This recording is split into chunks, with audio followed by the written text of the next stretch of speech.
Kumusta kayong lahat? Ipapasilip ko lang sa inyo itong ginawa kong lagayan ng heavy duty na kalan. Ngayon lang kasi ako nakagawa ng ganito kataas na lagayan ng heavy duty kalan. Hindi ko na pinakita yung pag-assemble. Napaka basic lang naman nito. Kasi dati ang ginagawa ko rito, mga mga 18 inches ang height. Pero ito ngayon napakataas kasi mataas ang may-ari, medyo matangkad. Kasi meron silang kantin sa labas ng aming school.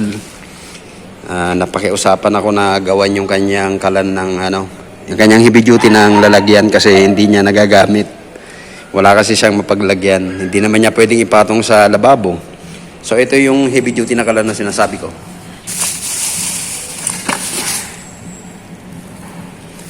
Ito yung ipapatong doon.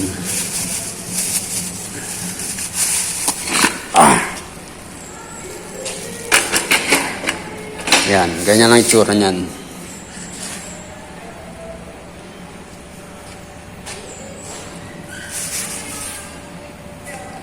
Nag-provide na rin ako ng extrang estante sa ilalim o extrang shelf para baka sakali meron siyang ilalagay. So yan, finish na ito.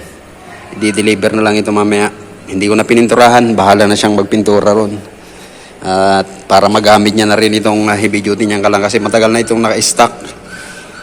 Hindi niya kasi magamit kasi walang patungan. Ngayon, stable na ito, magagamit na ito. Okay, so pinasilip ko lang yung bago kong gawang patungan ng heavy duty. So ang taas niya ay mahigit 30. Dati kasi ang ginagawa ko hanggang dito lang. Ganyan lang kataas. Ngayon mataas ang gawa ko na ito ngayon. Okay, so hanggang dito na lamang muna ulit. Pinasilip ko lang kung paano maggawa ng mga kalan na heavy duty. So ganyan lang ang aking design.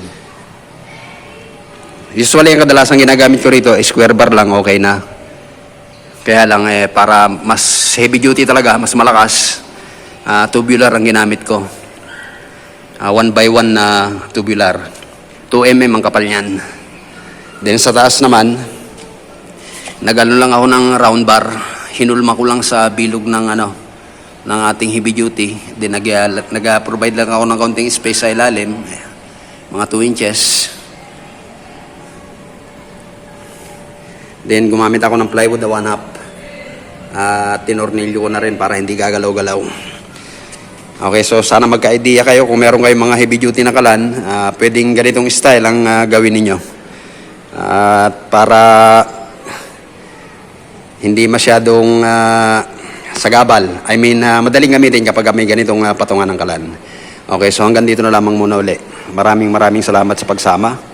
Sana may napulot kayong idea sa paggawa ng mga patungan ng mga heavy duty kalan na tulad nito. So until then, thank you so much.